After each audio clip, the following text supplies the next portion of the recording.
We are going to look at one of the most missed problems from the mastering homework, covalent Lewis dot structures. It's at the bottom of your list. Okay, we are actually going to work on, we're not going to do work on part A, that's usually does pretty well. We're going to do part B, C, and D, but all coincide with each other. Okay, we are looking at a covalent compound composed of nitrogen, hydrogen, and a carbon atom. So how many electrons should the Lewis structure of the covalent compound contain? So you remember when we looked at using the NASB theory, or even if you've just been using your book, we want to add up the valence electrons for each of the atoms. So if we have one nitrogen, one hydrogen, and one carbon. Okay, the valence electrons corresponds to the group number. So nitrogen is in group 5, hydrogen in group 1, and carbon's in group 4. So that gives us a total of 10. I'll have to put electrons. So you would put 10 here.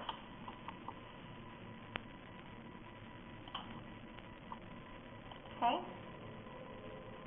Not letting me get my cursor back here. So we put 10. Submit that. Uh-oh. 1 second. Okay, so 10 would go there. Now if we move down, it wants us to draw the Lewis structure. Okay, so this is where I'm going to incorporate our NASB method. Okay, so you can go ahead and be trying to draw it yourself. You may have already been trying and having trouble. Okay, so I have a nitrogen, a hydrogen, a carbon. My needed electrons are going to be always 8 because that's our magic octet number for every atom besides hydrogen. Okay, so we have 2 atoms here that both need 8. So we have 8 plus 8. And then hydrogen only wants to have 2. Does not want to exceed 2 electrons in its valence shell. So we have 18 needed electrons. Available corresponds to what we just did from above, so this kind of goes together. It's our valence. This is what we already counted up. We had 5 and 4 and 1, so we had 10 electrons.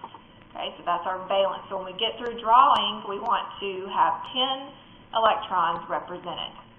Okay, if we take 18 minus 10, we're going to have 8 shared electrons, which means we're going to have 4 bonds.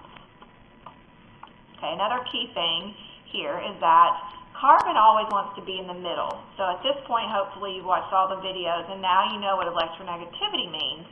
The least electronegative atom wants to be in the center. Wants to be central. And we've also said previously, carbon always wants to be in the middle and it wants to form 4 bonds. So that helps us as well.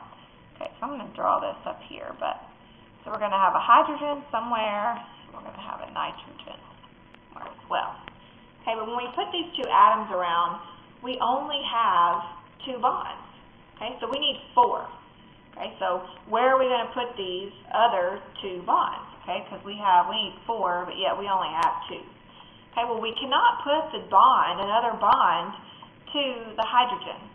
Okay, if we do this, we have now 4 electrons around hydrogen. And it does not want 4 electrons. It only wants 2. So it will never have more than 2. So the only place that we have that we can do this is we can make a triple bond to the nitrogen. Okay, so now we have our 4 bonds and our 8 electrons. But we need 10 electrons represented. So if we look here, 2 electrons are on hydrogen, so hydrogen is happy. It's satisfied with its 2 electrons in the valence shell. Carbon now has 4 bonds, which gives it 2, 4, 6, 8 electrons, which is our magic number, and it has a full octet. Okay, remember 2 electrons are on each bond. Okay, the only atom left that needs electrons is the nitrogen, so it needs this lone pair of electrons to give it 8. So now nitrogen has 2, 4, 6, and 8 electrons.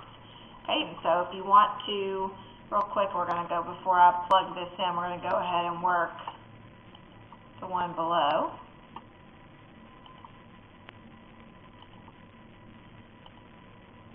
Okay. This one asks us, enter the number of non-bonding electrons followed by the number of bonding electrons. Okay, so I probably should have done the other one first, but here we go. Hopefully it'll come back. No, it doesn't come back. Okay, so I'll have to draw it again. Okay, so we've got, this is our, I think we put nitrogen over here, the carbon, like so. So it asks for us to put the number of bonding and the number of non-bonding. So if we look here, we have 4 bonds, each containing 2 electrons in each. So we have 2, 4, 6, 8. Tells us to enter the number of bonding electrons followed by the number of non-bonding electrons separated by a comma. So we have 8, and then we have 2 non-bonding. So this is how you would enter that in. And you also see here that we have 10 electrons total. We have 8 bonding, 2 non-bonding, which gives us 10, which is our magic number that we had above as well, which were our valence electrons, our available electrons, and our structure had to represent the 10 electrons. Okay, so let's go back up top here, and let's plug in our, so I haven't done this in a while, I should have practiced before. Okay, but we have a nitrogen. Okay, we have triple bonded. So click on the nitrogen there. Oh, I thought I could.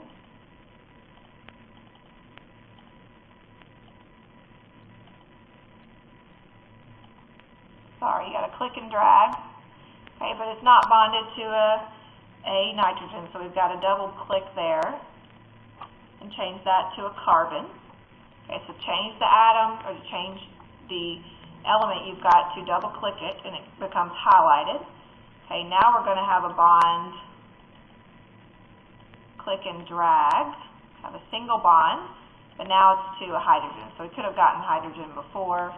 Okay, you can also just, if the atom is present here, you can go get that atom and then click where it needs to be. Okay, but we cannot forget about our non-bonding, so we can click the nitrogen. And so we've got 2, 4, 6, 8, 2, 4, everything looks pretty good. Let's see if it will accept it. Keeps pulling me away here. Let's go back and see if it accepted it.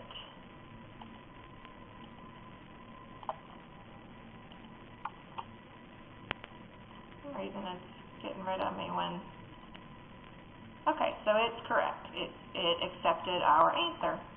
I hope this helps. Thanks.